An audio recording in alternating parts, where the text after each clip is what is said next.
Welcome everyone to Talented Universe. This is our third show of our new show that's on the NDB Media Network, and I'd like to welcome everyone. I'd like to welcome everyone in the chat room. If you have any questions for our guest, Ricky Forbes, please put it in there and he will answer it as much as he can. And I'd like to welcome my hosts quickly, Jag, who everyone knows, Roger, and Greg. And I'd like to welcome them. Ricky, if to sum up you in less than 300 words, how would you do that? I'm from Canada.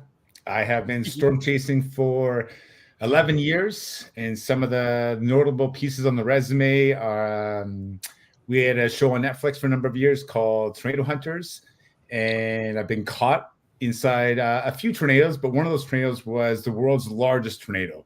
It was just over 4 kilometers wide, over 2.6 miles wide, and so I'm a professional storm chaser. I've been doing it for 11 years. I still do it this day, and even though I live in Canada, I storm chase in both United States and Canada, and that's it.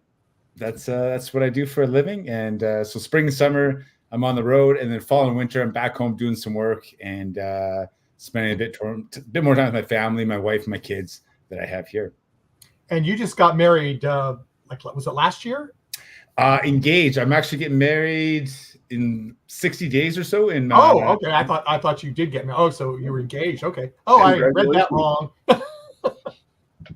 Yeah, thanks. That is cool.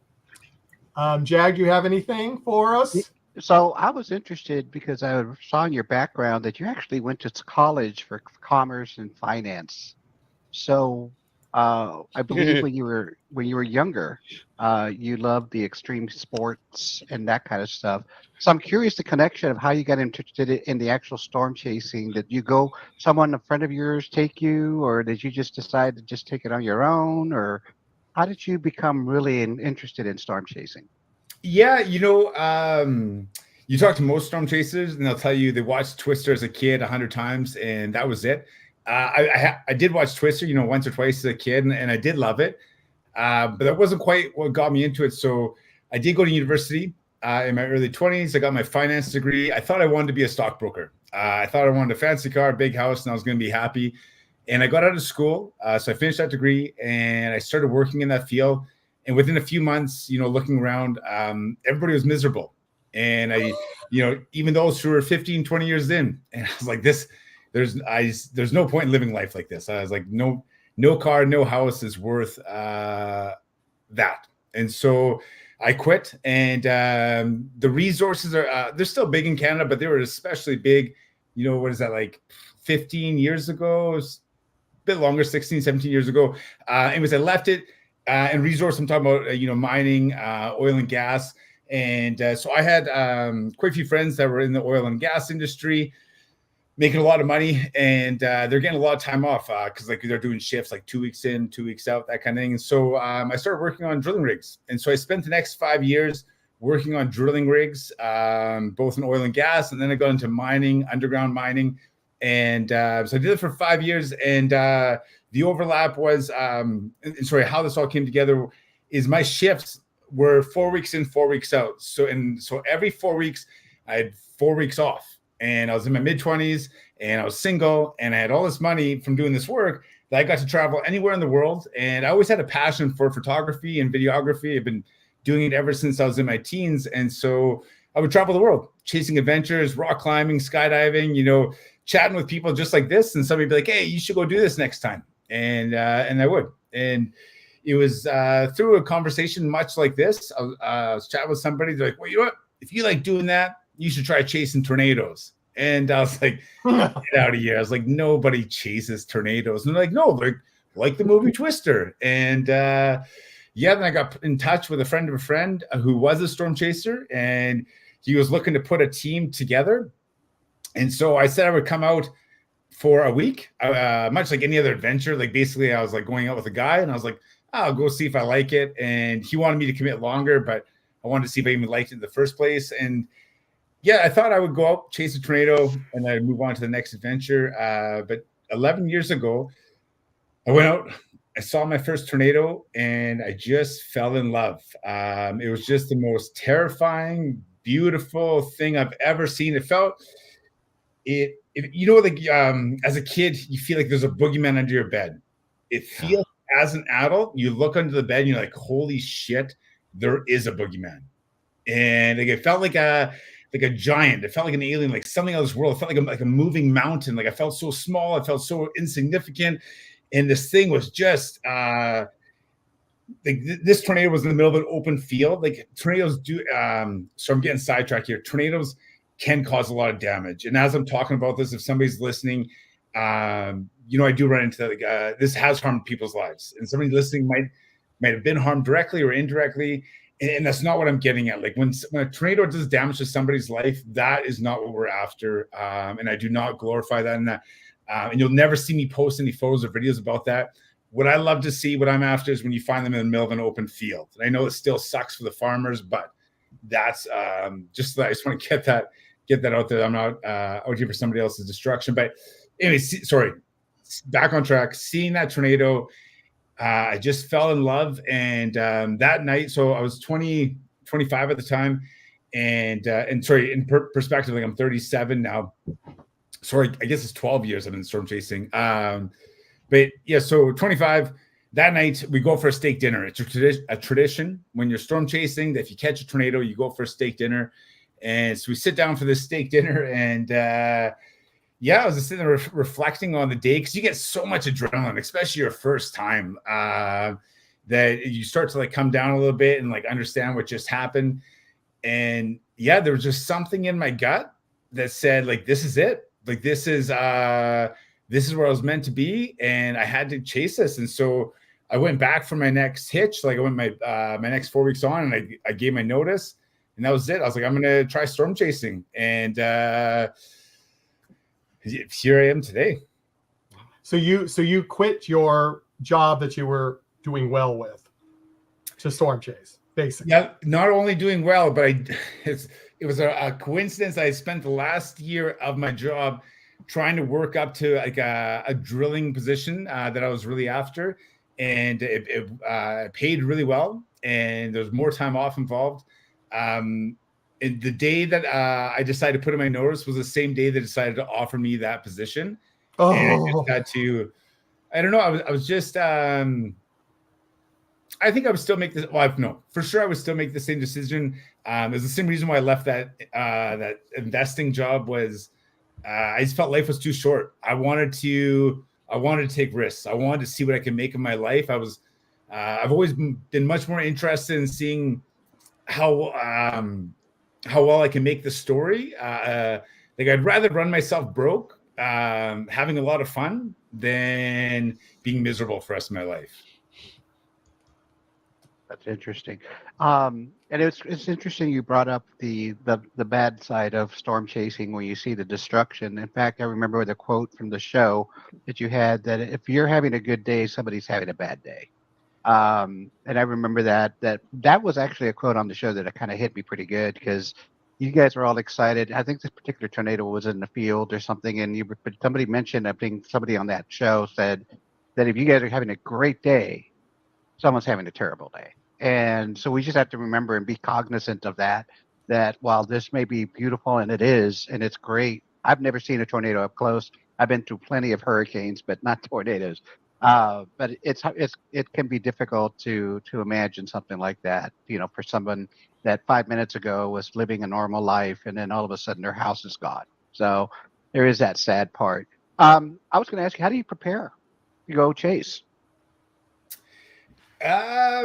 It's interesting. When you're storm chasing, like the day of, you have to prepare every day as if it's the biggest day of your life. And that might sound cheesy, but it's the truth. Like every day storm chasing, I try to get, for what it's worth, the best sleep possible.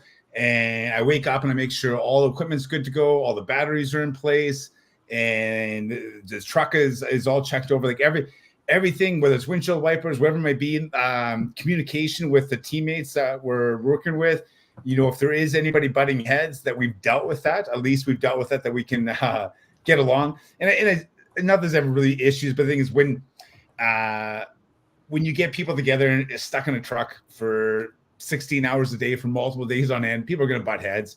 But we all have to be on the same page, because you never know when there might be twin tornadoes, or you never know when a tornado might take a turn and you get stuck. There's a lot of worst case scenarios that can happen, and everybody has to be working as a team, and everybody has to be on point. Like, this is something you can't take lightly. And so that's what I always find so interesting about storm chasing, and that it can be a real mental game, is that every day you have to prepare as if this is going to be the biggest day of your life, but there's a really good chance that nothing's going to happen. And so storm chasing is very, very anticlimactic in that matter. Like, when you see the storm chasing stuff, it does look really cool, but the truth is that's only about 5% of the time. The other 95% is setting up and failing.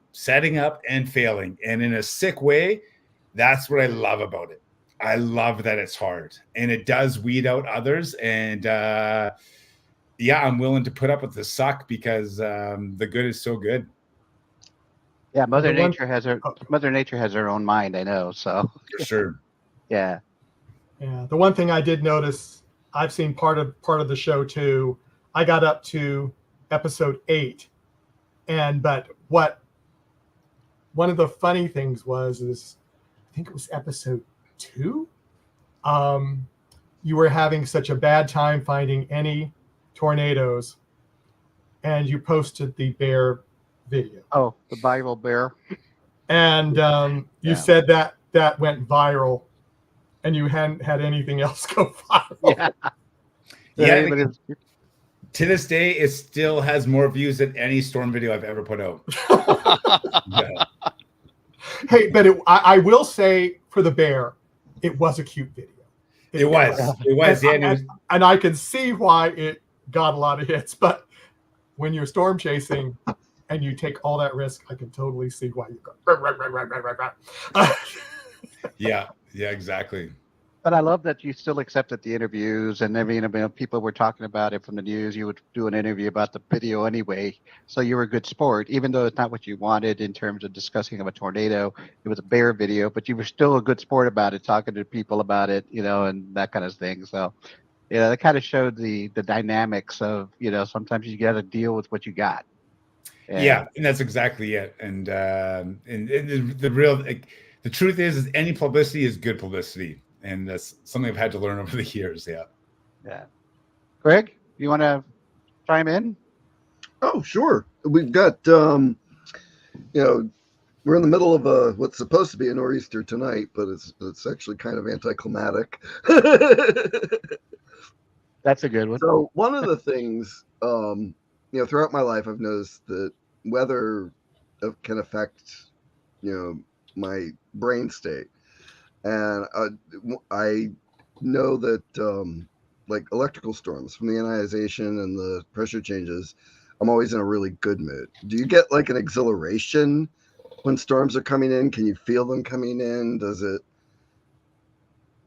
affect you, like almost like a high?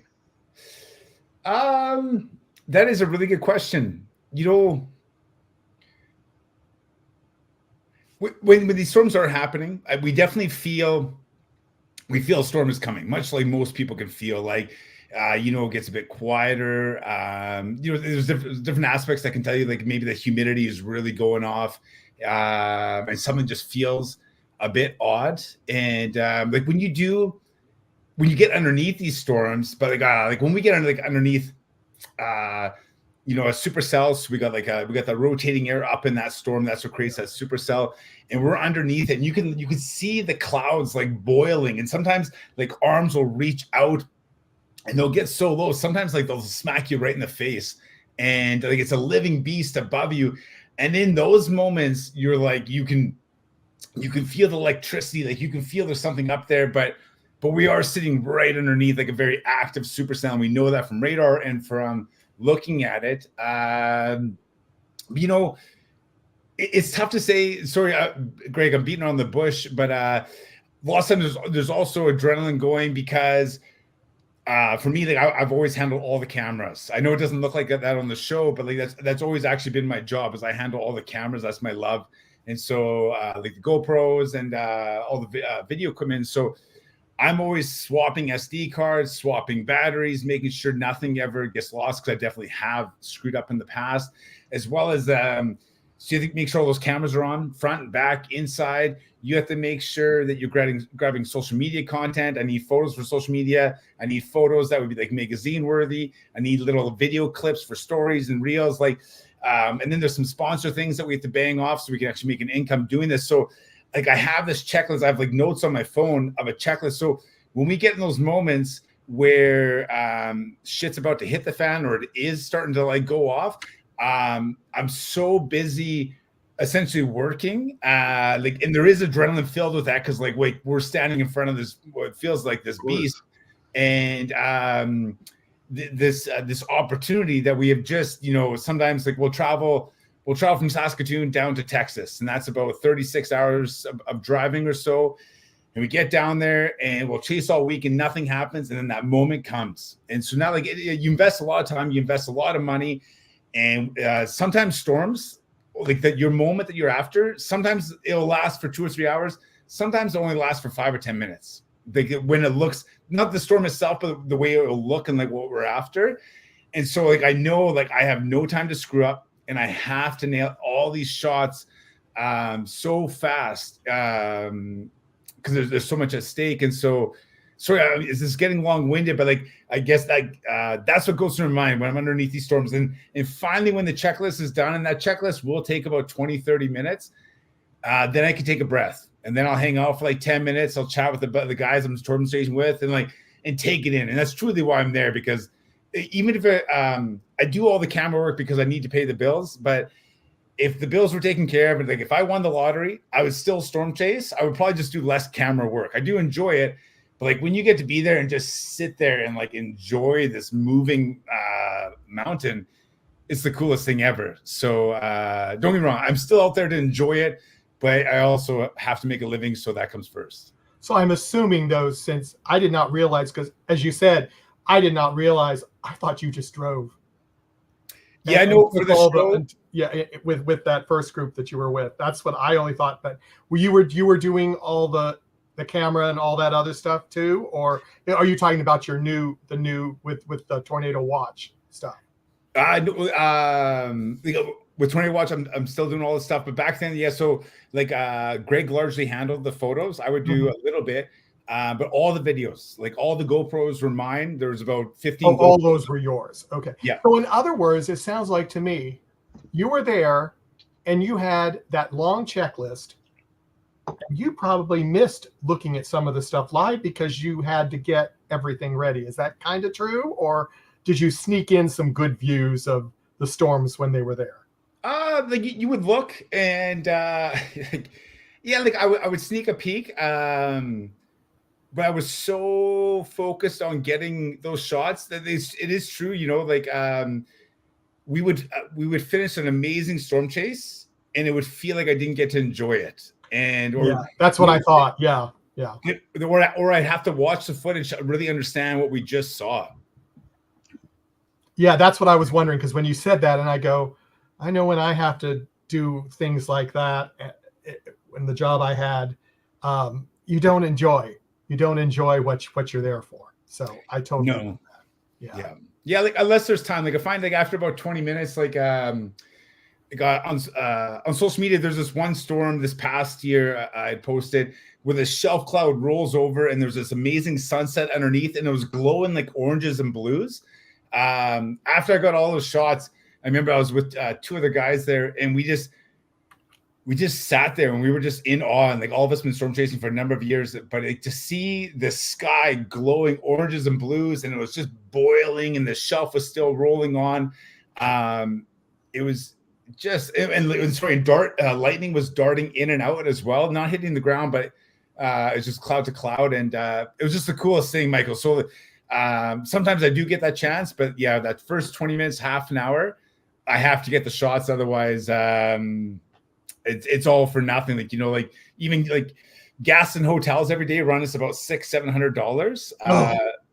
And so, and then like, to put in perspective, this year I did 105 days chasing. And for 2023. Yeah, for 2023, last year I did 105 days chasing at around $500 to $700 a day. Wow. Yeah. That is crazy. Well, I better say this. We have 2 likes. One's from Roger. Thank you, Roger. And from Sean Peterson. Thank you very much, Sean. Thank you, I was Sean. hoping you'd be watching, but I'm not sure if he is. But we have some other people watching. But hey, that's great. Throw your comments in if you have a question for Ricky. And if not, Roger, did you want to talk about the finances? Well, at Your face 105, went kind of like, oh my. the finance guy in me at 73,500 at $700 a day, unreal. But all kidding aside, I first of all, tornado, the whole concept scares me, but it's not about me. I understand you as a storm chaser. You're also an alert system. Is that something that you do to get word out to the communities? And a lot of it is that's what they were doing in the movie Twister. I know it's just a movie, okay, but that's what you're doing, or is this something that you do on your own? We do it. Pardon me. We do it on our own, but we do provide those alerts. So Yeah. we work with Environment Canada. We work with NOAA, as well as we will. Sorry, up in Canada, it's Environment Canada. Down in the States, it's NOAA, and we do provide the reports to them. But to tell you the truth, lots of times we give the report to them, but we also call 911, and we'll call in that report. And oftentimes that can move that report along faster, because what happens is on weather radar, they can only tell so much. That you know, it looks like there's something on the ground or something's about to hit the ground, but we can tell you whether or not it's on the ground, how big it is, and where it's going according to what it looks like to us.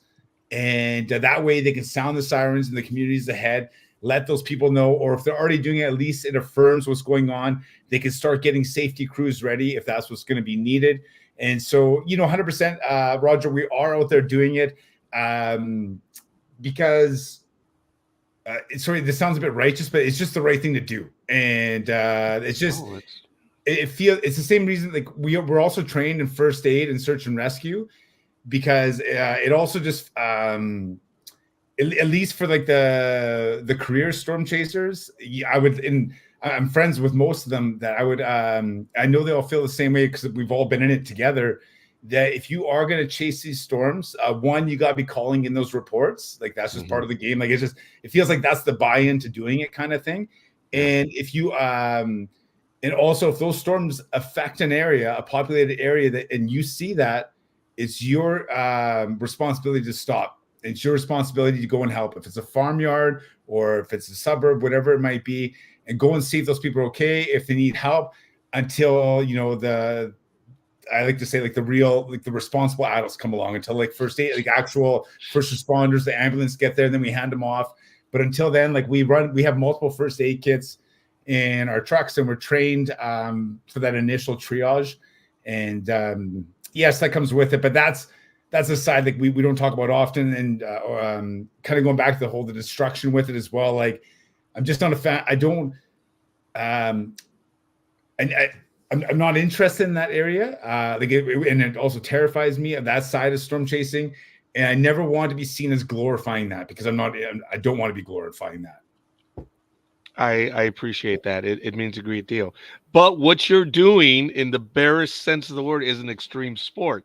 And you have more nerve doing it while you're helping people than the rest of us will ever in our lives.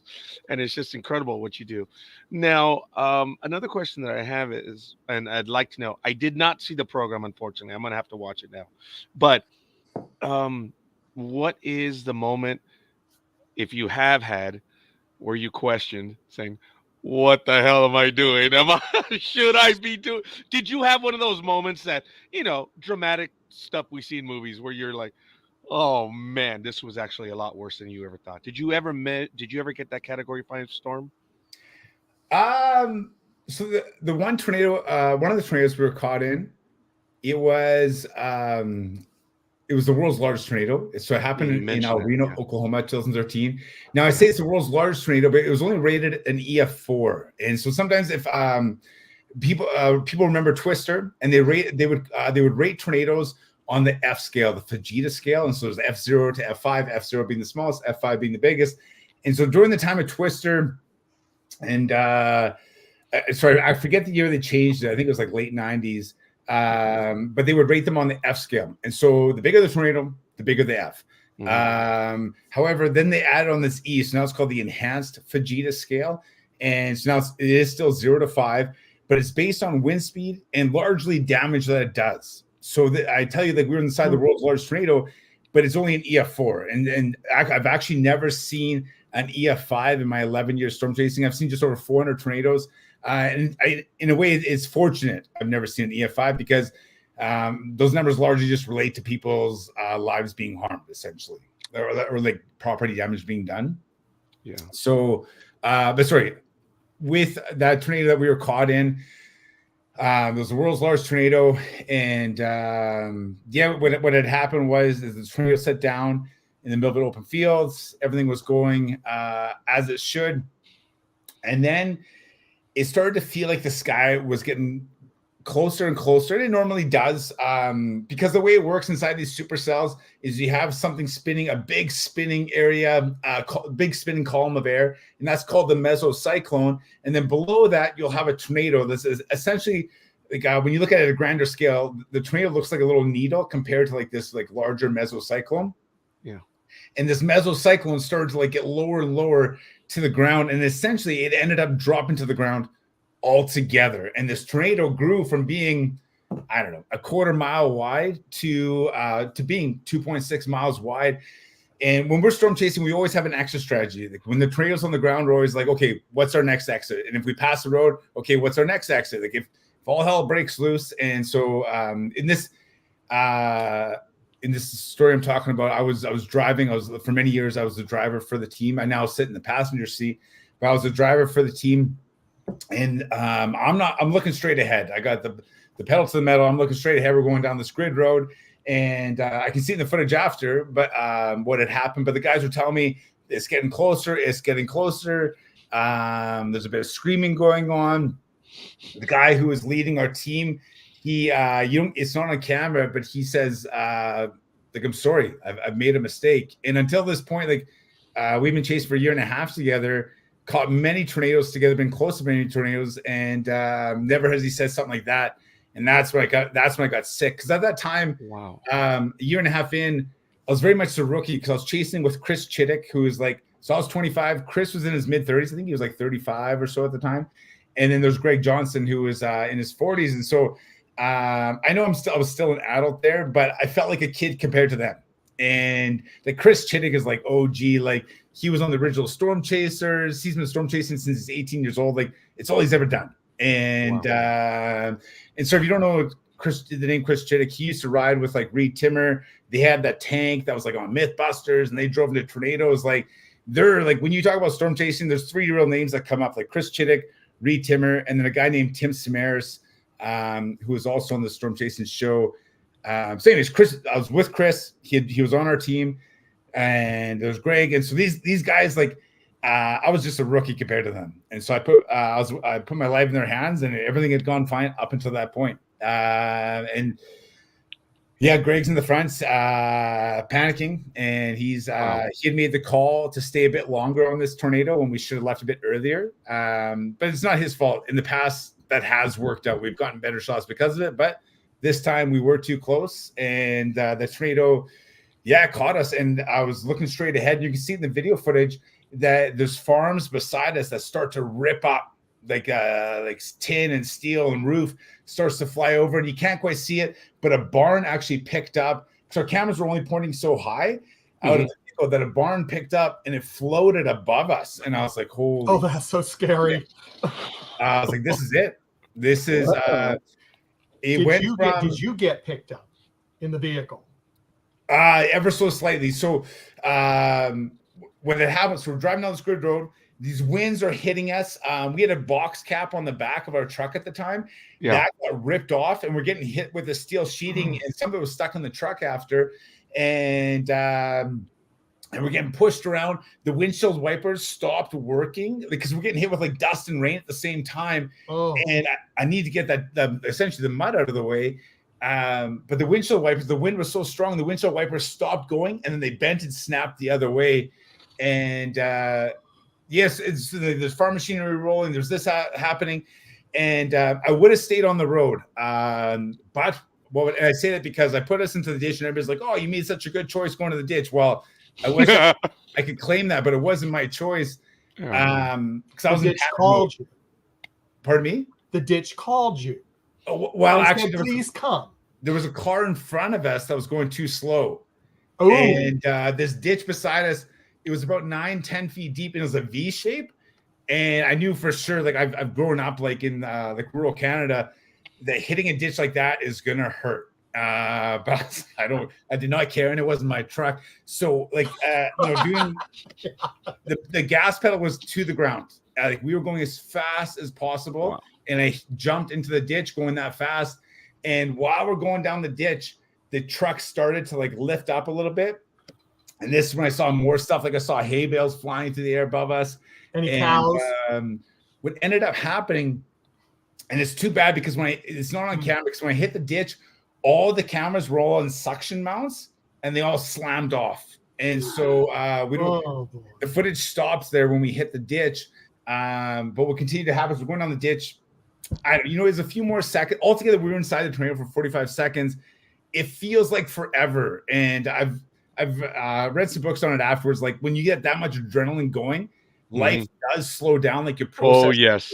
Yes, it does. Yeah. And it really, that felt like 10 minutes being in that ditch. But I imagine it was only a few seconds. But what happens is going down, I can see my peripheral. There is this 2-ton grain farm truck, an older one, flying through the air, but it's floating, and it looks like I'm watching like a Cena Twister. And I was like, holy shit. My first thought is if that farm truck is up in the air, we are going up next. There's no way. And I was like, I started to cry a little bit. And the reason why I was crying is that it wasn't worth it. Storm chasing was a lot of fun, but I didn't plan on dying from it. And I was only 26 years old at the time. Yeah. And I had a family back home. My parents, I'm really close to my parents, and they were really scared of what I was doing with storm chasing. We always had a rule that I called before going into a big tornado, and sort of like not going into it, but like chasing after a big storm. And that day, the storm just went off early. It went off about 1:30, 2 o'clock, when most storms happen around 4 or 5. Yeah. Yeah. And so I would call around 3 p.m., but I didn't call today. And I just felt so awful that I was about to die, and I never called home. And yeah. Wow. Humbling. Yeah, I apologize, Ricky. I wasn't trying to make a joke of it by asking that question earlier. No, Dude, it's all good, man. Wow. It's a humbling experience. This farm truck, it lands in front of us, and I just reefed the steering wheel, doing our best not to hit it. Yeah. And we jumped out of the ditch, and we landed on the other side, and we were able to squirrely get it back on the road. And then the tornado just let up, and the sun came out, and that was it. And we stopped the truck, and we looked, and we could see this massive tornado like moving away from us, because we were heading south. We were heading out of the tornado. And after that, we called it a day. And we I bet. And we left all together. But we came back the next day, and you start thinking that you've made this up in your mind. You're like, there's no way all that happened. Like, was that farm truck real? And because not everybody saw it. Greg saw it, but the other guys didn't. And we went back the next day, and we have photos and videos of it. Like, that farm truck is there, and it's clear. It flew through the air. Like, the axles were slightly broken. You could see our tire tracks in the ditch. Like, it looked like we were on a water slide kind of. And it all really happened, but just feels so surreal.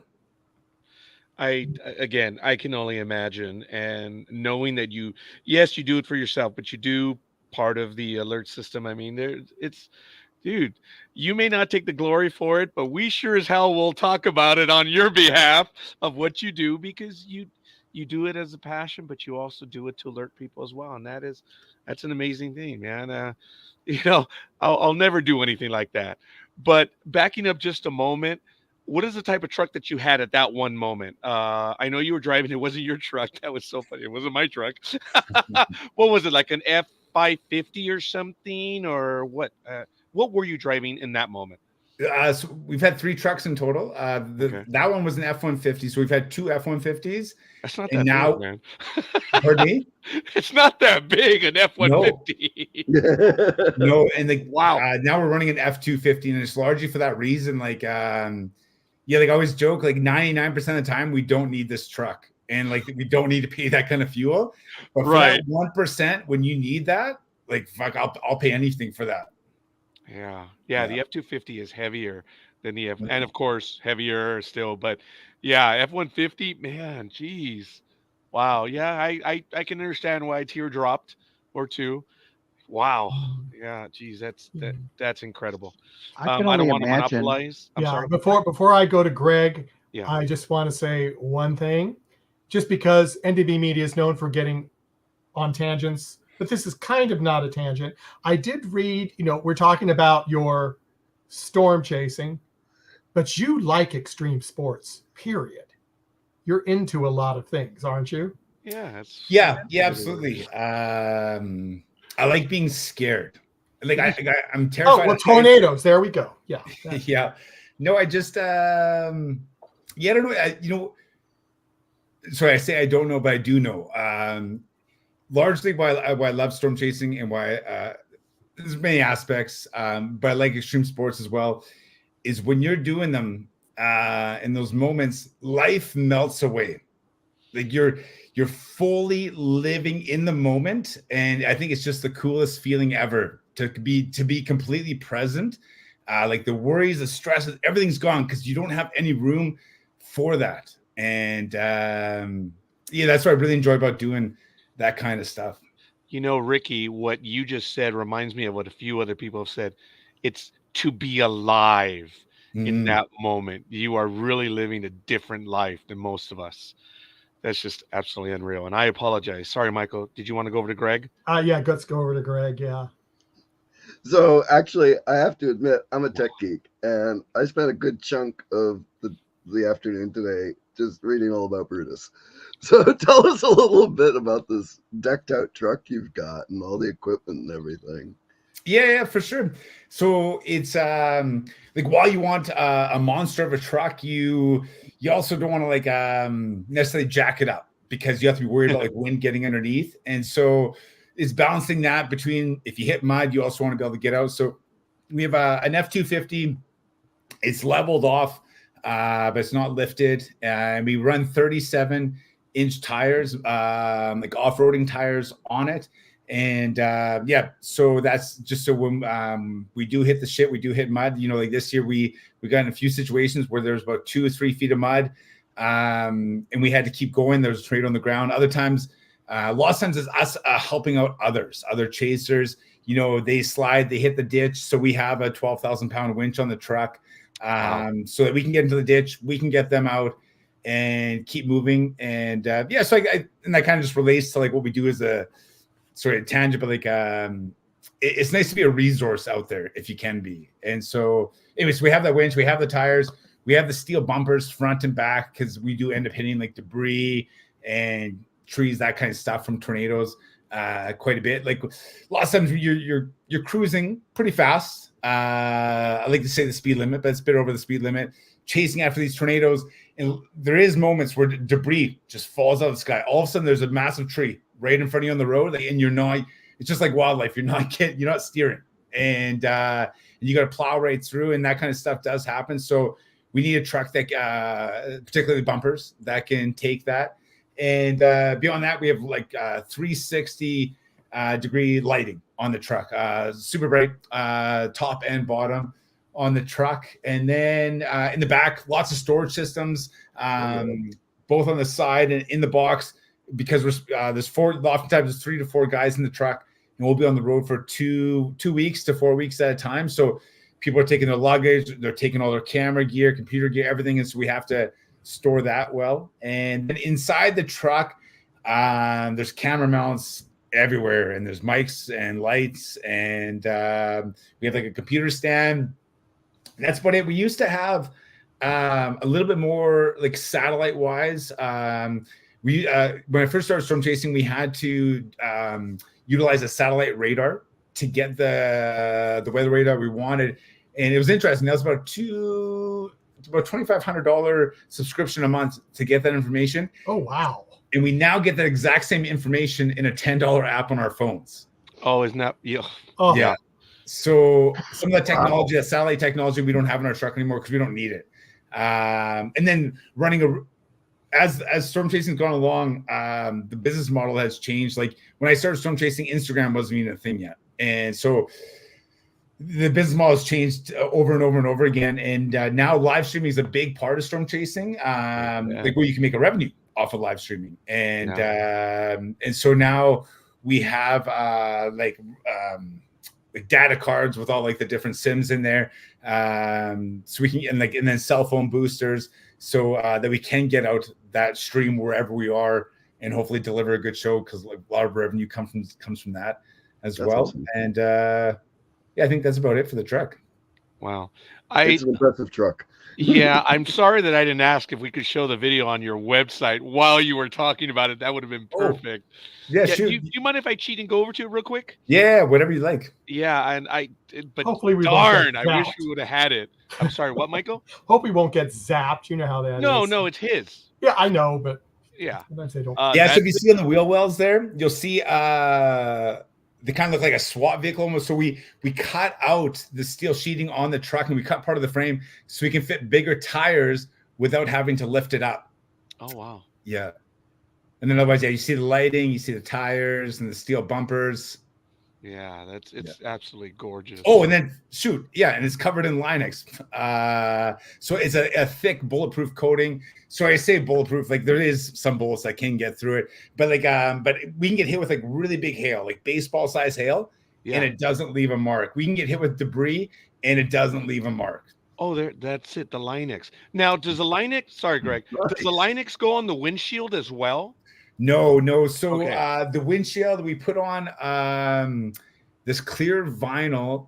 I forget the name of it. Exo Shield is what it's called, and so it will help us. You know, like where like golf ball size hail will start to crack our windows.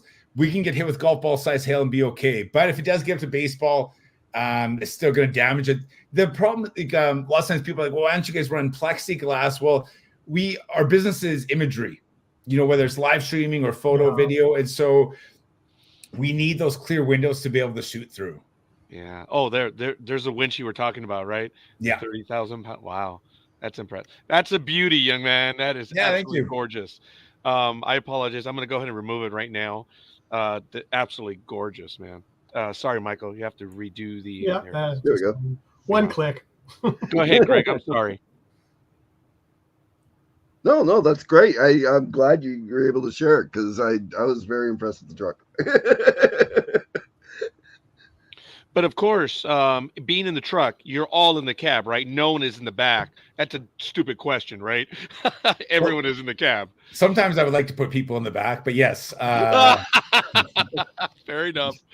No, that's cool. No, we all ride in the cab, yeah. Well, I imagine you could have someone in the back, but when you just get closer, you have to be in the cab. Wow. For sure. And once in a while, I rotate out. Some people are with me regularly, and some others but every second week during storm season, we'll have a different documentary filmmaker out with us. And how they just reach out and we're like, yeah, for sure. Like, because it's a trade-off. They come out for free, and we take them, like, we essentially guide them storm chasing. We do our own work anyway, but then they make footage on us, and so we both win. They help promote us, and we help get them something they couldn't get on their own. And once in a while, they'll get wild, and they'll want to stand in the back, hold onto the roof rack, and like get those shots. But that's about it. Yeah. Yeah, everyone is brave until the first time, right? Yeah, exactly. but that experience, look, you have a respect for the tornadoes. Do you still have a little bit of fear for them? That's a dumb question. I know, Ricky. I'm sorry, but I'm sure the respect, there is a little bit of fear. Maybe no. Yeah, no, it's a really good question. Actually, it's kind of Benjamin buttoned it, and what I mean by that is I should have been scared when I started, but I was in my 20s, so I felt invincible, and I hadn't had really any close calls yet with anything, and the more close calls I had over, especially the first like 2 to 3 years of my storm chasing, we had a lot of close calls. And the reason why we did is, one, we felt pressure with the TV show, and two is at the time, it was a bit of a, sorry, I don't know how to better say this, but it was a bit of a pissing match. And what I mean with there's essentially at the time, there was us and 2 other professional storm chasing teams, and we were all competing with each other on who could get the closest. And and so, yes, that's what we were doing, and that's how our close calls happened. Is we just kept getting closer and closer until eventually we did had a few too many close calls. But each one of those close calls, each one of those close calls built a fear in me, and like even they're still so like I wouldn't say I have I wouldn't say I have a PTSD. It's not haunting my dreams, but when I tell you the story about that tornado, I just get taken back. I can all of a sudden like start to hear it and feel it. And it has affected me, but in a good way. I feel is that like I'm terrified of tornadoes now. Like for example, I was talking about, we were on a tornado here in Canada. It was the world's largest, not the world's, pardon me, North America's largest tornado of the year. And so when we were chasing after this tornado, we would be, I don't know, we were about 5 miles away or so, and I could see on the horizon, and it's like a nice little cone. It looks like a bomb of an ice cream cone coming down, and it's like perfect. That's I've already, like this year I've seen just over 60 tornadoes, and that was the last one. And I was like, okay, just another one of these. Like these ones, I can get really, really close. I know their behavior, and everything's gonna go great. We're about 2 miles away, and we go around a grove of trees, and then as we come out on the other side of this grove of trees, it all of a sudden grew like 100 times, and I was like, holy! Essentially, I pulled over pretty quickly after that, and I got out and I could hear it. And when you can hear a tornado, essentially you're too close. Now, other storm chasers will tell you otherwise, and you can go on social media and find a lot of other storm chasers that are getting closer to tornadoes than I am. And I'm okay with that.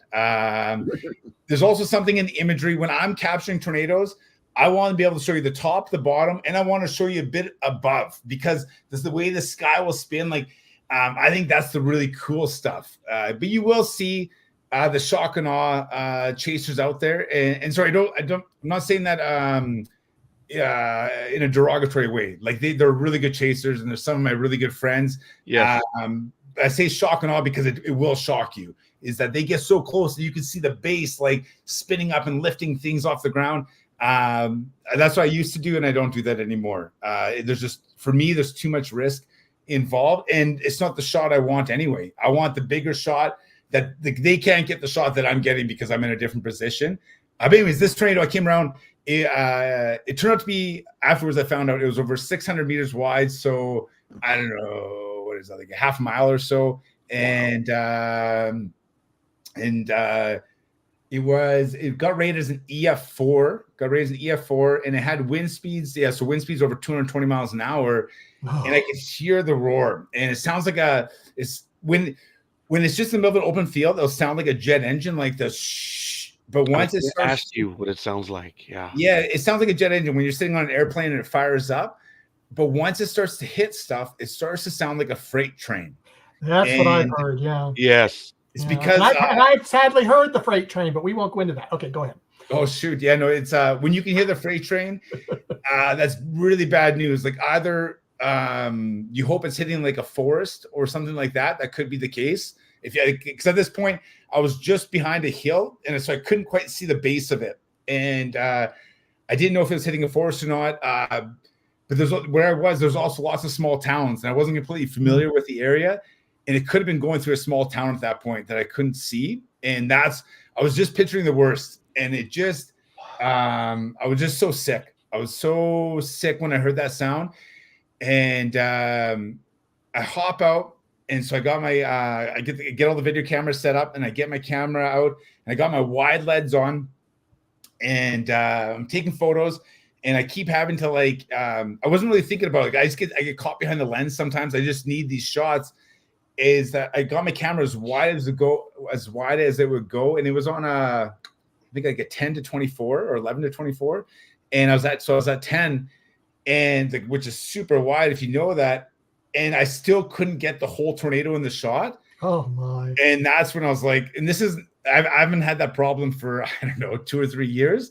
And then I took my camera away and I was like, holy shit, something's wrong. Like, this shouldn't be happening. And then I realized the tornado wasn't moving. And if a tornado isn't moving, there's one or two things. It's either moving away from you or moving towards you. It's coming right at you. And at this size, it was definitely coming right at me. And that's when I was like, oh my God. Like, I was scared from the beginning, and now I'm terrified. And there's a video on my social media where I'm like putting up this like 360 camera. And the buddy I was chasing with, his name's Braden Moore, so a really great storm chaser, and he definitely knows what he's doing. But he's in his 20s, he's 27, and he's in a green Jeep in this video. And in this video, you can see him driving ahead, and my truck stays there, and I eventually go the other direction. And people were commenting like, why don't I want the camera from the green Jeep, or why didn't you go with the green Jeep? It's like, because I'm not willing to anymore. And he's 27, and he has a different risk tolerance than I do now. So yeah, he doesn't know any better yet. Yeah. Wow. I have you on Instagram right here. It's Forbes Ricky, correct? That's right. Yeah. Yeah, I'm already there. I'm following, man. Oh, thank you. Yeah. I'm checking out some of those videos. There's a video there that I liked, which you were bringing up a while back, which is when I think it was a 360 shot of the shelf cloud moving over, and then you pan up and you just see the turbulence up there. It's just amazing to see that mesocyclone, as you say, and the mixture of colors. It's just art. It's nature's way of painting in a sense, because it's amazing.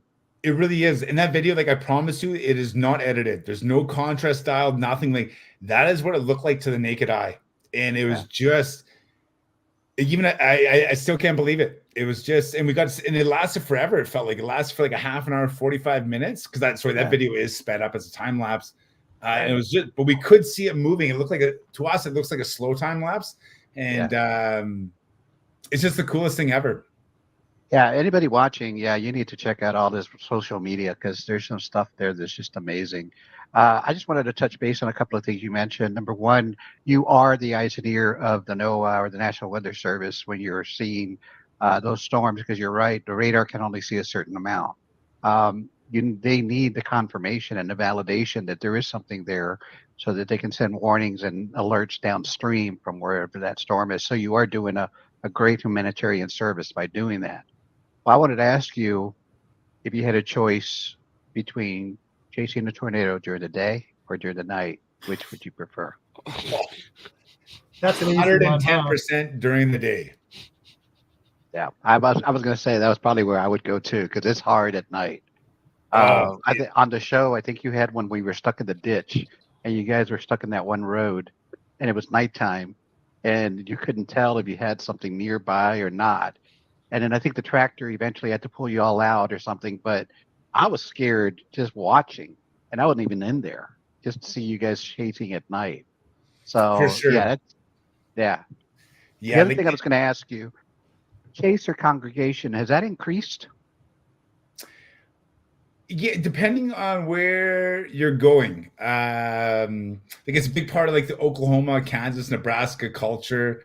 Their universities have major meteorology programs, so their students will come out, and other people will see it on social media, and they'll want to give it a shot. And so that radar app I was telling you about, that went from being $2,000 a month to $10 a year on your phone, it will tell you like your GPS position. It'll tell you where the storm is, where it came from, where it's going, how big it's expected to be, where the tornado is going to be within that storm.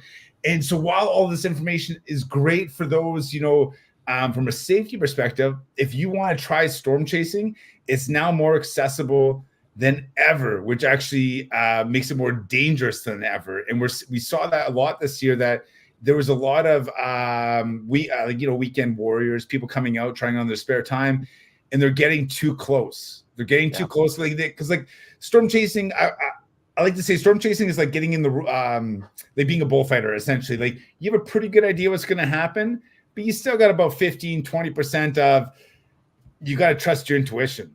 And even that, like 11 years, like with me, like once in a while my intuition's wrong. But if it's your first or second time storm chasing, that intuition isn't built up yet. And so it can be tough, because those radars, they can lag. So, sometimes they'll be 5 or 10 minutes behind for no good reason. And a lot of times it's because a cell phone tower gets hit or something like that, or power lines get pulled down. There's all sorts of things that can affect it. And people forget to check the timestamp on their radar. And so they'll think it's somewhere, but it's actually 10 miles a different direction. Or another common mistake is people checking the wrong radar site. So if you're in Texas and you happen to be looking at a storm in Lubbock, it doesn't do you any good to check a radar that's further away from the actual radar near the storm, because you get a different view because of the curvature of the earth. The other thing I was going to ask you is, you're chasing structure. The way you would prefer to chase. Did that differ while doing a show? Yeah, 100%. So when we talk about storm chasing, the first thing I bring up is tornadoes, because that's what people are really interested in. But my favorite part of storms is the structure. The truth is nearly anybody can find a tornado, especially if you go in the hot months of April, May, June. If you're down in Tornado Alley in May, and you give yourself a week and a half, there's a really good chance you're going to see a tornado. But structure takes practice, like to know how a storm is developing, to where it's going, to the landscape, you have to be at the right spot at the right time. And when you get to see it, it feels like you're seeing like a spaceship, like an alien spaceship. And I love that structure. And structure doesn't affect anybody's lives. It's hard to find. It's super cool looking. Like, to the fact that people, like, they don't believe it. And sometimes it's hard to believe your eyes when you're seeing it. And that's super cool. But how did that affect with the show? Yeah, with the show, people want tornadoes when they're watching TV. They want tornadoes. And so, all the pressure was on to find tornadoes. Like, structure would be like, they'd be happy about it, but they wouldn't really care. Like the producers, the executives, they wanted tornadoes. And so there's a lot of pressure, which led to us sometimes chasing at night and having close calls with that. But we just felt such pressure for it. Yeah. I was going to say, Yeah, we got a question from Aisha. She says, can I ask the dumbest question ever? Is there ever a time when you look at a storm and think, no way, step away from the storm? Yeah, that's a really good question. Nearly every time I see a tornado, I feel that way, and I'm constantly double checking on who I'm chasing with. Like, okay, this is what I'm thinking, but what are you thinking? And I'll question other people, like even people like I really respect as chasers if I'm working with them, and they're like, no, we got to go down this road because the storm's going to behave this way, and I'll question them to no end because our lives are at stake. And if we're sometimes when I'll turn down, when I'll say that that's enough of a storm, is if the road network is putting us into a dangerous position. And so what I mean by that is that like up here in Canada and lots of parts of the States too, like there's a grid road every mile. Every mile you have a choice of a grid road to go left, right, or forward. And sometimes you get into areas like Arkansas, or even Texas has some areas where there's not roads everywhere you want to go. And so sometimes the storm will be moving like this. So if you can see, the storm is moving like this, and your only road is going this way, because we'll be traveling beside it, but all of a sudden they start to converge, and there'll be a choice. Either we slow down and we let it take off, and these storms will be moving at 60 miles an hour or so. And so that means we're giving it up. And there's a lot of pressure because lots of times we've spent so much money and so much time to be there that we're not willing to give that up, and then we will have to take a we will have to take a risk that I'd rather not take, and we will have to try to get ahead of that storm. And we have had we've this past year we had a situation where that storm did hit us, and it was raining really hard. And I know this sounds reckless, but the truth is we didn't know if there was a tornado on the ground or not, and I just had to hope that there wasn't a tornado on the ground. And so, is there ever time I would step away from the storm?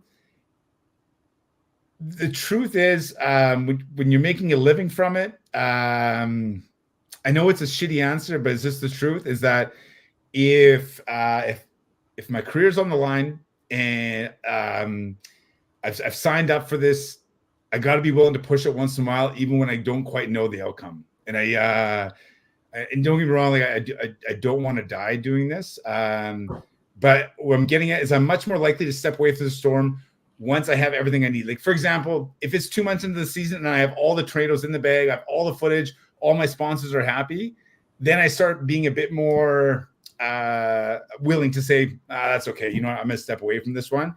But when it's early in the season and there's when it's all on the line, I can't say that because I put myself here and shoot.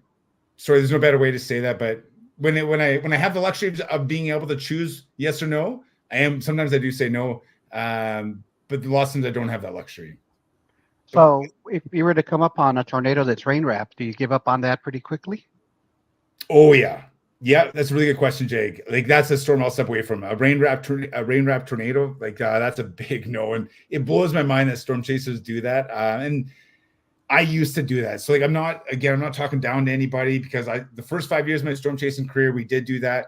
And what a rain wrapped tornado is you got a tornado and you got the precipitation coming down and it gets wrapped around that tornado. And now there's rain around that tornado. And if you look at it from the outside, it just looks like a rainstorm, but you don't know if there's a tornado on the ground or not. The radar says there could be, but you're not sure. And because you're a road network, you have to take a risk and to get where you want to go. Or some chasers just want the shot so bad that they'll take that risk. And we saw it a few times this year, and there's some really incredible shots. But that's where I draw the line. Like, the risk I took, I told you about when the road converged with that storm, that was a rain-wrapped storm, and it became a rain-wrapped tornado, and it could have been a rain-wrapped tornado, but I took that risk. I don't know. I guess I'm not bragging about it. I'm just letting you know, like, I'm not always proud of my decisions, but there's just other things that weigh in on it. Yeah. No, I mean, it's sometimes those decisions are split second because the storm is split second. I've seen tornadoes going east, normal southwest to northeast, and all of a sudden they'll just do a north turn, just out of their blue. Sometimes these storms just don't follow a certain, like, they're always going to do this. There's always something that causes them potentially to dissipate or increase or move further, faster, that kind of stuff, that you always have to be anticipating. I think we have another question here. Yeah, follow up from Aisha. Have you ever been caught out by a storm that changes direction suddenly? So typically the way we'll chase storms is from before this year. I would tell you the way we would chase storms from the south. And the reason for that is that historically, supercells, storms that produce tornadoes, move north, they move east, it's the opposite for this video, but they move it in a northeasterly fashion. And so typically is that we would see that storm start to pop up and we would pop just to the south of it. And then we would see where it would go. And then we would start trailing behind it, maybe try to get beside it after we get to watch its behavior a little bit. So we would mitigate that, the changing of direction. We would see, is it erratic or is it more of just like a bowling ball that's going to carry on in one lane kind of thing? And, but this year we saw everything. Like I saw tornadoes that went straight south. I saw tornadoes that went straight west. Like Los Angeles got a tornado this year. Like, not that tornado moved all the way over to Los Angeles, but it's just so rare. Like the weather conditions were just so different with El Nino really kicking into gear this year, but also our heat at like, hitting some records around the world.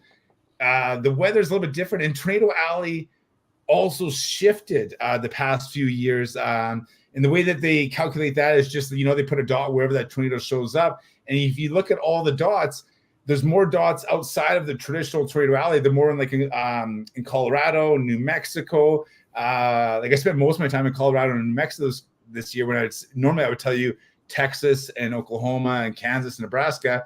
And there's also storms happening, as always, like in Dixie Alley. So, Arkansas, Missouri, that area. But sorry, have we ever been caught? I apologize. I keep getting long-winded, but you're good. have we ever been caught by a storm that changed direction? Not so much that, because we do let the storm hit the ground, and then we start to gauge it, and then we'll get closer and closer as we feel comfortable. But what does happen, though, is one of two things. Is that storm that is producing that tornado, sometimes it can produce these what's called satellite vortices. And so because this is spinning so hard up here, it can start to spin like other little ones that come with it, and it will put down a tornado right beside. So it looks like there's two tornadoes happening, and it is two tornadoes. Like they can do that second vortices can do damage, but a true tornado definition is like a tornado comes off a supercell, and but it will feel for a moment or for a few minutes that there's two tornadoes on the ground. Now, twin tornadoes can happen, but most of the time it's one main tornado, and then satellite vortices or satellite tornadoes will happen around it, and those, Aisha, will catch us off guard. Like I have a video from this tornado we caught up here. Actually, it was in Canada a few years ago, but we're watching this tornado. It's a big one. It's an EF2. I think it was about 2 miles wide. This monster tornado is down the road from us, and it was ripping up the pavement, an absolutely wild monster. And then somebody's like, there's a tornado behind us. And I turn around with the camera, and there is a tornado setting down in the field about 30 feet from us. Now, it was a satellite vortices, but it can still pick up the truck. It would definitely still pick you up. And me. And so we're like, holy smokes. So we get in the truck and we skirt over a little bit, and then it goes back into the sky. And that does happen. And ever since that, I always keep like a 360 lookout when we're watching a tornado. Once we start to get close, I watch out for satellites happening, because I don't want to get caught in one of those. And if I'm not mistaken, those satellites are like quick spin ups. So even if you can't look at them on radar, you can't, even if they show up, they don't even show up at all or that quickly, because they usually don't last long, correct? The satellites? That's right. Yeah. And then usually there's next to no radar signature of that. Yeah. Yeah, Aisha has a comment for you. I would sooner you were long-winded and explained correctly than rush an explanation that I don't understand. Thank you for answering my questions. Yeah, and Ricky, look, we're enjoying your explanations. We've never met anyone that does what you do, and I wanted to. So don't worry about going on tangents or anything, man. I mean, it's part of the story and who you are. Ricky, I wanted to follow up real quick. I did study geography and weather a little bit in school. So right now you mentioned satellite vortices. I don't recall it. Is that something new for tornadoes, or was it always there? Was it not recognized? Or I don't know what I'm talking about. I'm just curious, because it's the first time I really hear about that. Yeah, I don't know, man. I haven't I have a finance degree, so I can't tell you. I can't tell you either. Okay. Well, you and I have probably a little more common. We have more in common in the finance stuff, which is kind of funny. So I think they've always been there, but they were probably not identified until a lot more chasers became more aware of it. Because remember, they're not radar identifiable usually. So as chasers are out there chasing, they start seeing things that potentially were not made aware of by looking at a radar, for example, and then they became studied, and then all of a sudden, I think that's how that came about. And the truth is you wouldn't. That's a really good point, Jake. And the truth is, you wouldn't be able to study them until the computerized radar really did well. When they filmed Twister, I don't know, it was like early '90s or so. Actually, maybe it was '97. Babies. When they filmed Twister and they have the paper maps out on the hood of the truck. That is how they read weather then. And so, even if that Twister crew, let's say it's real life, they saw a satellite vortices, or they saw maybe three or four tornadoes, they would never. Sure, they can go back and tell somebody about that, but they're not going to be able to map that out to like the time signature. Like if I could say this happened at 6:36, back then they wouldn't be able to put that together. But now, like it was like into the early 2000s that they finally started to get radar more dials, and so it would be after then that they started to understand that. Like yeah, like even like the El Reno tornado. This I don't know this this that well, but with the El Reno tornado is they do say it grew to be 2.6 miles wide. So like the world's largest tornado. Sorry, that's what this El Reno tornado. But they say also is that there's discussions about that people could be mistaken thinking that they were, because quite a few people got caught in that tornado. Quite a few of us read it wrong. And just because a lot of things happened that never happened before and haven't happened again. But there's a good chance they say that we, like even us, we weren't actually caught in the actual tornado, that it was a satellite vortices that got us, that this tornado was so strong in the middle that it was sending off other satellite vortices. And like, and the truth is like these vortices can get so big that they're a big tornado. And like, we would, granted, I couldn't see the edge of this tornado. I couldn't see the left side. I couldn't see the right side. You can't see it in our footage. But even that could have been a satellite vortices. We might not have been hit by the main tornado, and we don't know. Yeah. Yeah. Aisha's point really is you were there. Sorry, Michael. Point is you were there, Ricky.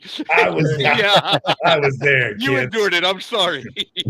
Yeah. So Aisha asks, so would satellites be considered as dangerous or more dangerous as the main storm? Oh. That's a really good question. It depends the wind speeds to get going. I think the main tornado is getting its power from the mesocyclone. You know, so these storms, these supercell storms, will be anywhere from about 35,000 to 70,000 feet tall. And to give like an airplane flies at like 35,000 feet or so. And so yeah, so these storms 35,000 to 70,000 feet tall. And then the tornado is only about 5,000 or 6,000 feet tall. That's like to the base of the storm. And so the tornado is getting its power from this massive cylinder of spinning air. The satellite vortices aren't getting their power from that massive cylinder. They're just a spin-off, like essentially like a large dust devil, like a really, really big dust devil. But and so I don't know for certain, Aisha, but like just as I like thinking through it, I would assume the main tornado has the most power, and the satellites just have a diminished power from that. Yeah, that's a little crazy. We have a couple of more likes. I better get to those before I forget. Tony Konopka, thank you very much. Elizabeth Olivia Cooper. Elizabeth, if you're in there and have a question, post it. Same thing with Tony. Got any question? Aisha's, having a field day, which is great. And Aisha is from the UK, just so you know, Ricky. So cool. we have people that tune in from all over the place. So awesome. And I'm surprised she's up at this time of morning, but I'm glad she's here. It is. Michael, forgive me a moment. Our viewer count is up. We actually have quite a few people watching, ladies and gentlemen. Please let us know who you are and where you hail from. Fire off a question or a comment, please. It helps us to know. And look, we have several people on our YouTube. They're on your page, Michael. And then, we also have on our NDB Media Facebook page. Please, folks. Come on in, join the conversation. I mean, this is awesome stuff, man. Wow. Sorry for the interruption. Have you ever done speaking engagements yet? Oh yeah. I have. Yep. Yeah. I do. I love talking about it, but the truth is, I still suffer. I get really nervous speaking, and I love talking about it. I'm really passionate. I really enjoy it, but I get up on stage and it just doesn't come across the same. I'm still trying because it's a great way to make a living from it. So I do have a speaking gig coming up in a few weeks. So I'm practicing. I recite it essentially hundreds of times until hopefully I can memorize it. Because sometimes I get so nervous that I forget what I'm supposed to say. It's too bad because I just love bullshitting about it like I do here. So I hope I get to that level one day. I just really struggle with it. Forgive me. I get it. You take on Mother Nature and a bunch of school kids intimidate you. I'm not demeaning. It's just I think that is kind of funny. And, So Oh, you mentioned fear it more than death, right? They fear Yeah. public speaking. Yeah. yeah. yeah. Okay. In that respect, since Roger brought up the kids, which is nothing to do with the kids, but I thought that would be a good transition to this question. Which scares you the most? Tornadoes or snakes? Oh, snakes for sure. That's what I thought. Mhm. I just wanted to make sure that people understood that. So, And I don't know why, but like seeing them, we were watching a movie last night and this girl got bit by a snake and it bothers me so much. I'm not sure why. yeah, I would I don't agree. like snakes either, so I totally get it. Yeah, So, yeah. So what do you do during your off time? So when you're not chasing, you spend time with family, I believe. I like the one picture you showed of your stepson. I think you were showing him the ropes of getting him involved in the storm chasing field. So that's good that you're enlightening enlightening the younger generation in that. But what else do you do on your off time when you're preparing to wait out storms? Like, matter of fact, I'm surprised you're not in Texas. There's some severe weather to my east tomorrow. Yeah. Which is kind of weird for January, but not necessarily, especially with El Nino. But I was like, maybe he's in Texas or something. What about the chase over there by Houston? I believe they have some good stuff coming up over there. But during your off time, what do you do? So that's a good point. Like if I would be storm chasing tomorrow if I live closer. If I live in Texas or Oklahoma, essentially if it was like a 10-hour drive or less, I'd be interested. But it's such a haul from here. And also, like during storm season, like I said, like between essentially April to July this past year, 105 days on the road. One, it gets expensive. Two, it's just a lot of time away from home. And so like there is some storm chasers that they chase every storm. But I pick high season and I just try to make the most of it. And so my off season, like my son's really big into basketball. Like I don't share too much of that on social media. So I spent a lot of evenings at basketball practices, basketball games, playing basketball with him. I spend time with my family. Social media takes up at least a day of my time a week. So like the videos I post on social media, I'm going back through footage. I think like this past year I shot about 10 terabytes of footage. oh my. Yeah, yes, That's a lot. so much. And so going through that and just like finding like things that I think are interesting or others will think that's interesting and making a clip from that and then putting that up as reels. So like I post every day on social media. So post those little clips and then I'll do like different projects. So and it's always a little bit different like this. In October, I spent all of October working with Korean Netflix, helping them create a documentary around storm chasing. And so they used my footage and I did a bunch of interview for it. And I will post that on social media when it comes out. But yeah, I don't think that took up my time. A lot of it's getting ready. Like I would say at least a month time is spent just working with sponsors for next year on the deliverables, things like that. I do a few different auto shows. So the sponsors I work with in the off season, I take my truck to auto shows and people come out, sign posters, hang out. They get to check out the truck. And and then I do about 2 contracts a month. So I work with different companies. I'm just trying to think what my last contract was. I'm not sure. I have a contract coming up here in 2 weeks where we're heading out to the Canadian Rockies to go do a skiing contract. So while like I love storm chasing, like my first loves were like filming backcountry skiing and backcountry snowmobiling, and I still do that. I just don't share I don't really share it at all on social media, and the reason for that is when I post storm chasing on social media, it gets this much engagement, and when I post my adventures, it gets this much engagement. And now I know the amount of likes shouldn't matter, but it's not. I never take it personally. Social media, it truly is a business for me. Like that's how I make a living. It's how I work with sponsors. It's all based on numbers and engagement. And so I do these different adventure contracts, but I don't really post it because it diminishes my social media return. And so I just stick to storms for social media, but I still do lots of adventure work up here in Canada in the off season.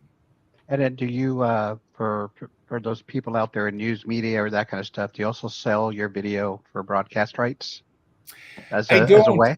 You You don't? know, Okay. I've tried it. When I first started storm chasing, we would make decent money at it. You know, you'd make like pretty good money. Like, you'd make like 2 or 3 grand a video. Yeah. But the problem is though, is you only get 1 or 2 videos a month. So it Right. sounds good, but we just don't get enough of them.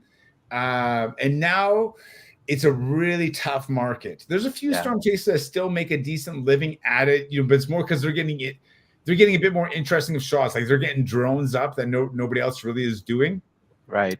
But the truth is, you know, if you and I were out there in a field and a tornado touches down, or anybody else, they're going to pull their phone out and they're going to shoot it and they're going to post it on social media.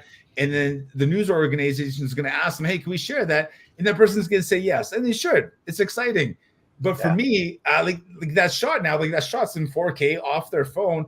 And it's not a whole lot different than mine is. Right. Versus 12 years ago when I started storm chasing, it was different. Well, because phones didn't have cameras. And if they did, it was like, you know, Awful 3 pixels. cameras. Yeah, 3 pixels. Yeah. So, and we had the 4K video or whatever it was. So it's a lot different market. So sorry, I'm making this again another long-winded one, but that footage, I don't wait. Like, and if somebody's gonna buy it, they might give you $200 or $300 at most. In my experience, so I know I can make more money off it just from like sharing it properly on social media, and so I take that approach. Oh, you're right. Because I mean, now pretty much everybody's now a reporter of their own with their own video camera. You know, they're out there. They see a tornado on their own. And then it doesn't fail that anybody post that on X or on Facebook or whatever. The assignment editors from the different news organizations, hi, I'm Jag. I'm work for ABC. Well, we'd love to use your video. You know, and as long as we give you credit, and of course they're going to say yes, and now they get the content. So I was just curious because I could see that working maybe early on when you were providing that particular high quality video and the cameras on the phones maybe were not as good. And now that pretty much everybody's got their own TV, station on their own pockets now, they pretty much, okay. Before I go to Greg, let's get Aisha's last statement because she is going to leave. I'm in, but soon I have to go. This is just a quick visit. I was interested in the subject. So once again, thank you for your time.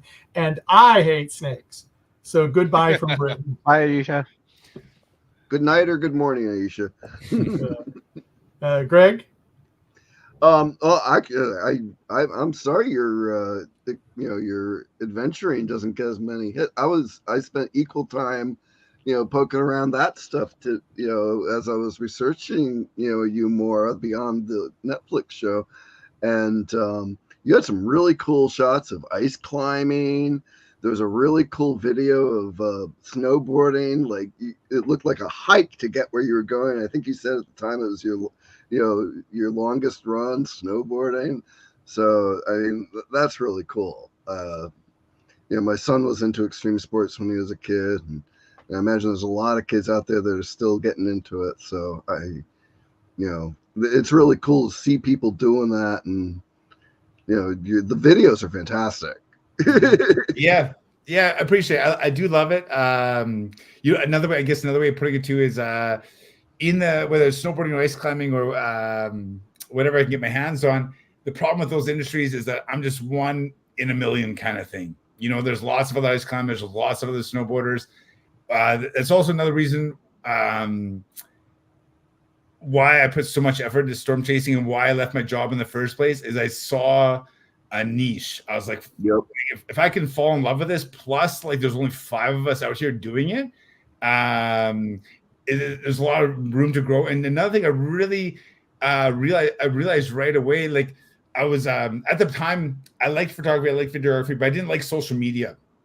And but I posted a photo on social media and it just took off. Like, I don't know, like my friends and family followed me, but this photo like was of the tornado and it took off.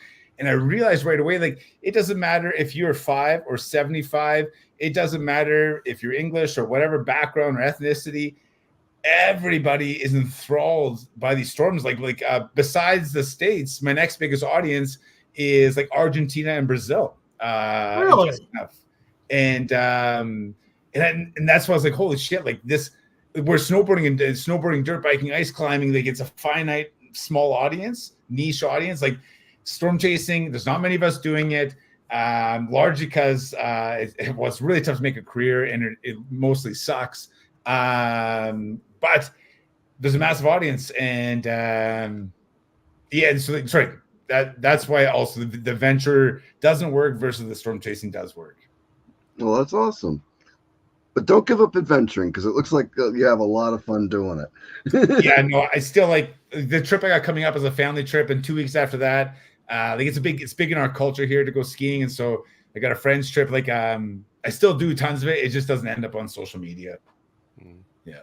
You mentioned drones. Do you plan to add that to your arsenal or your storm chasing? I do drone, but I drone like beauty shots. So I drone if there's a sunset, and like we'll get like and we got time, we'll get like the truck driving into the sunset. On the structure, once in a while with structure storms, we'll have a bit of time to get the drone up, plus do all of our other camera work. But to have a drone person, they need to be dedicated to that, because if you're going to drone, you're giving up all the other potential shots. And so, and what I mean by that is, like, I like to hedge my bets. Is that I know I'll have a GoPro on the roof. I have a GoPro 360 on the roof. Like because you never know if something's gonna get a raindrop on it or whatever else, and the shot's wrecked. So like I try to hedge my bets, and then I also take the shot on my phone as we're like going up to the storm. I have another camera. I'll have 4 or 5 cameras running on the same shot. So if they all work out, great, but hopefully one will work out. Where if you're the drone pilot, you don't get to hedge your bets. It's that one shot. But if you do nail it, it'll be an amazing shot. We saw this year there was a lot of like FPV, right? First person view. Yeah, yes. FPV flyers out there, and they were getting shots amazing. Like AI. Like they were doing 360s around tornado, like 360 shots around active tornadoes. It blew my mind. And you know, it's interesting that you see those shots. The first few videos that came out, actually, they really started coming out last year. The first few videos that came out of drone tornadoes really took off engagement-wise. Like people were really enthralled about it. Right. But then it went back to they started to lose their luster a little bit. Like the novelty kind of wore off. And I really feel the audience, when they look through the social media, they want to live vicariously through you. Mm-hmm. It's my opinion, and from the work that I've done and the way people will comment and what people will say.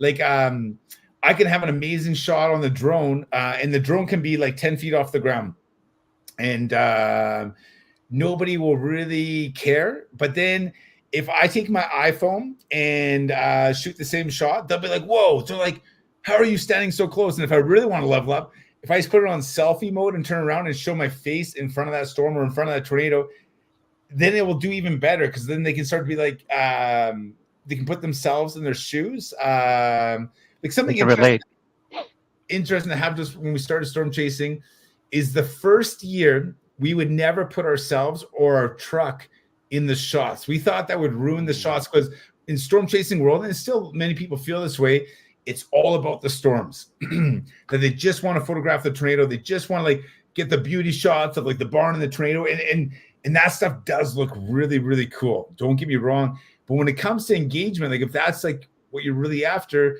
what happened was, the first year we wouldn't capture ourselves in the shot. The second year, there was a shot that came out that we put out of a tornado, and it accidentally had one of us in the truck in the shot. And it was the only shot we had of the tornado, with the only like good one that worked out because the water got on the lens. It blew up more so than any of our other content. And people were saying, how are you that close to that storm? And we were like, what are you talking about? We've always been this close, but we didn't know it. And we're like, well, it's like, well, where do you think these photos are coming from? But then, yeah, so now it's all about like that for like just taking that phone and capturing that tornado. If we can put ourselves in that shot, it will do that much better. That kind of thing. Yeah. Interesting. And Tony asked the question, have years of storm chasing changed you in any way? And does Mother Nature still surprise you anymore?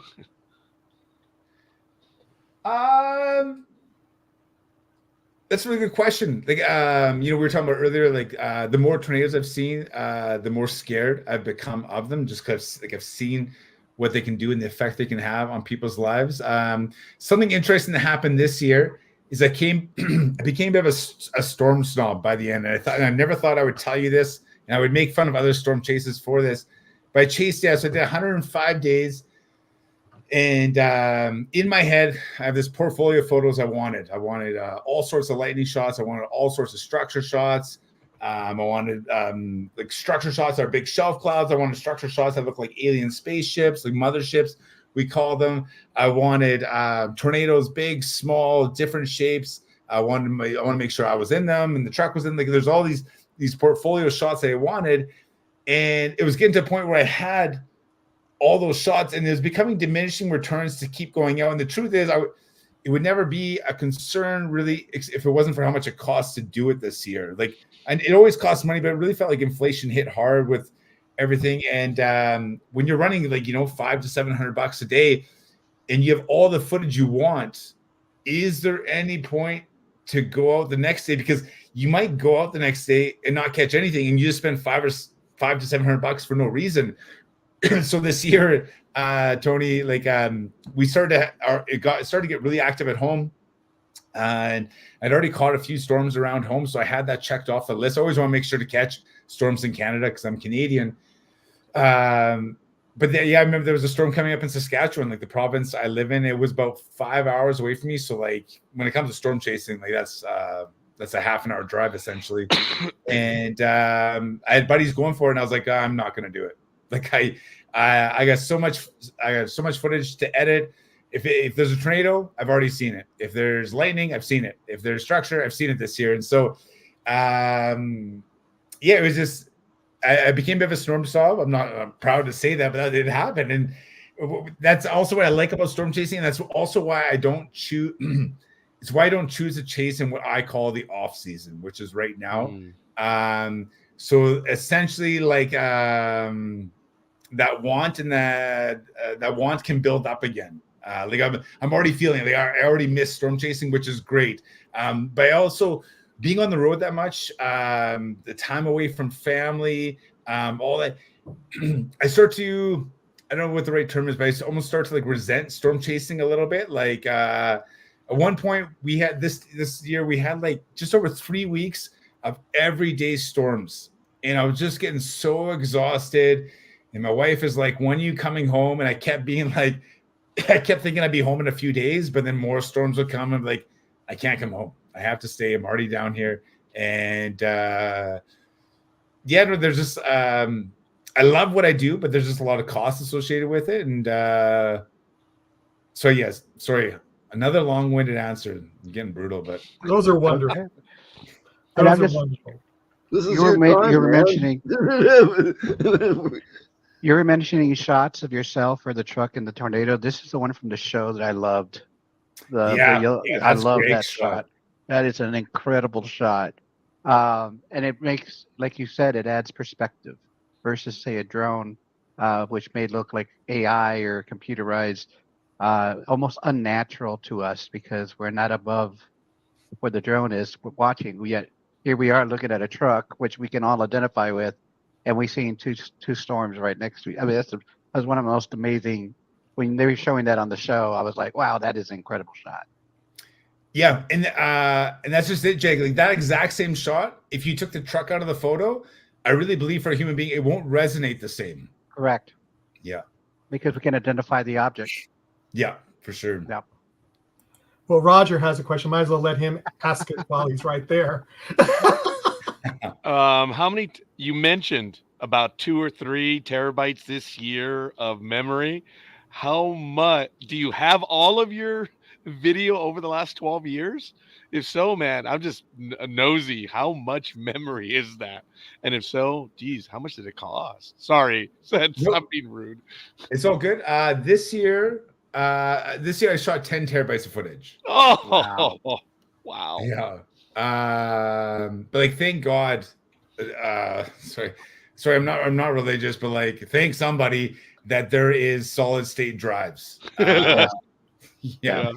Because the old, I forget what you call the other ones, but the ones that are spinning, they're so slow to like The go to hard and drives. from. Pardon me? Yeah.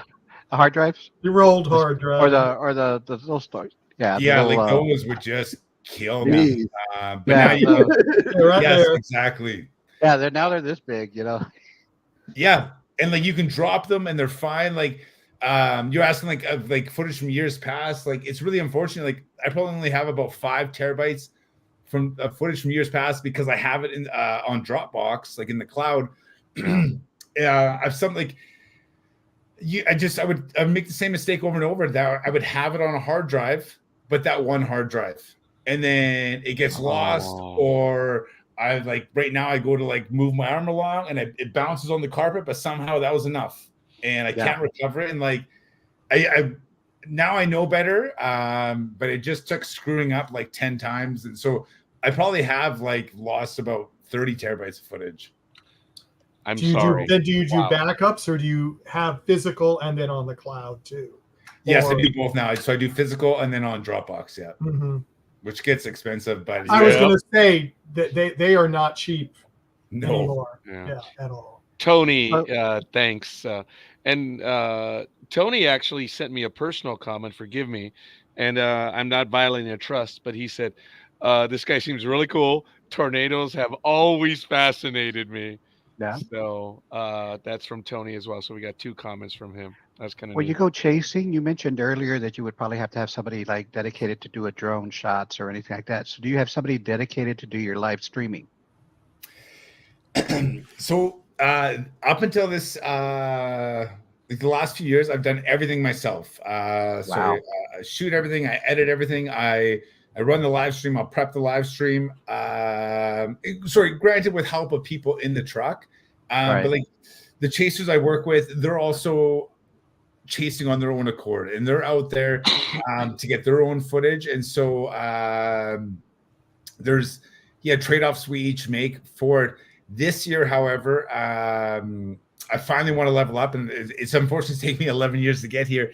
But this year, I've spent many months working with sponsors, and I'm working with a live streaming company now that we're gonna level up. That I'm gonna have a moderator helping me out with the stream, because when we hop outside the truck, or if I just stop paying attention to the stream for a little bit because like there's a storm on the ground, that moderator can be there to pull up comments or change the screens, whatever needs to happen.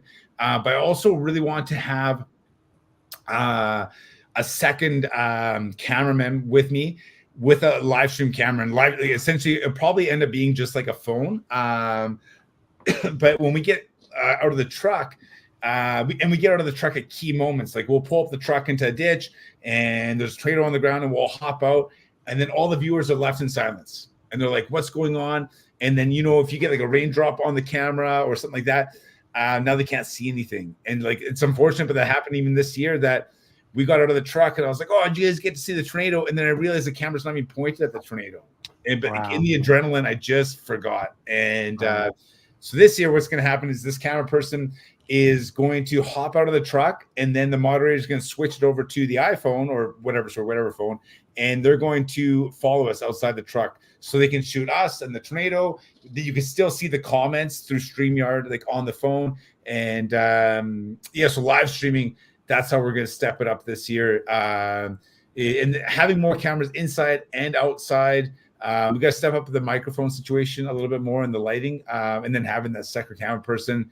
My goal is I would love to put on the best storm chasing live stream possible. And so other things we do is like we have we have tons of like how you can have online videos and photos ready to go and stuff like that. And a lot of times the guys I'm riding with, it turns into what we're doing right here, that we're all just having conversations. Essentially, we're doing like a video podcast while we're chasing a storm, because there's a lot of time. Yeah.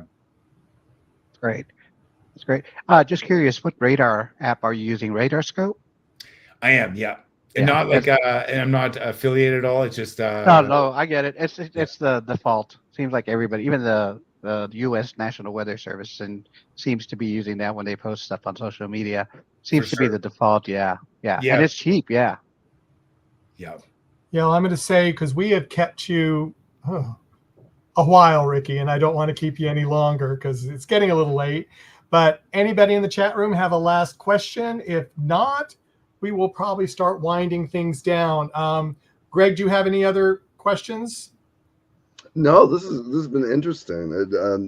Even I had never thought about the social media aspect with having the vehicle or the people in the photographs, and it does give you that perspective. So I never thought of the psychology of that. That in itself was very fascinating. For sure. Something else too that I'll even do on purpose now is I'll shake the camera a little bit in some of the footage just so I have it. Because you can like look at some of my social media videos that it looks like the camera's whipping out of the car and it shakes a bit and then they see the tornado. Is like that actually it creates a bit of panic in the audience. I feel, again, this is just an opinion, but like I could just show you the video. I could just show you the video of the tornado outside the truck, or I could show you the camera like whipping out and panicking as if like you're whipping your head over. Like those little like those little camera tricks can add a certain vibe, like a certain feeling to the footage that we definitely play with. Yeah, you're giving an organic feel For sure. rather than a standard computerized feel or whatever. You're giving an organic feel, something we can relate to, because we would probably do the same thing.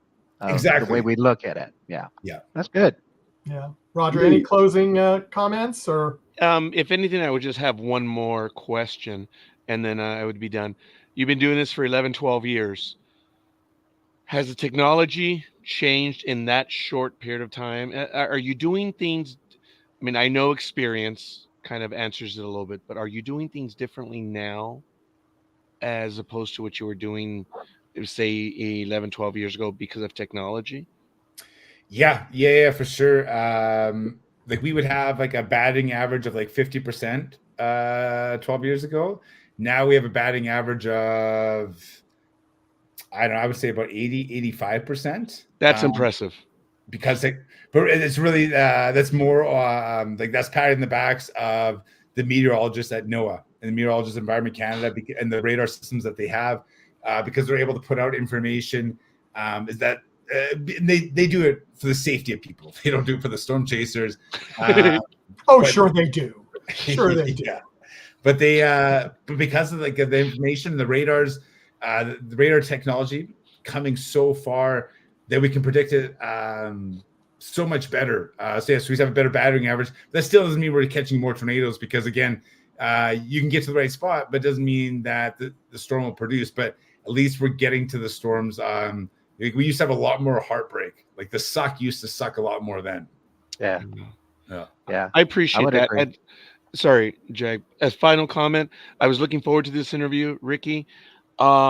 Number one, thank you for what you do. It's terribly exciting what you do. I mean, wow, I'll never be able to do anything like that. And yes, I will be living my life vicariously through you. I am following you everywhere, and I just cannot wait to see what you do. Thank you. I appreciate your humility. I heard what you said earlier. You get it. Your victory can be a loss for someone else. And that's important that you share that. And that's really cool, man. There's quite a bit of depth to you, and wow. And you do the extreme sports. What the hell don't you do, dude?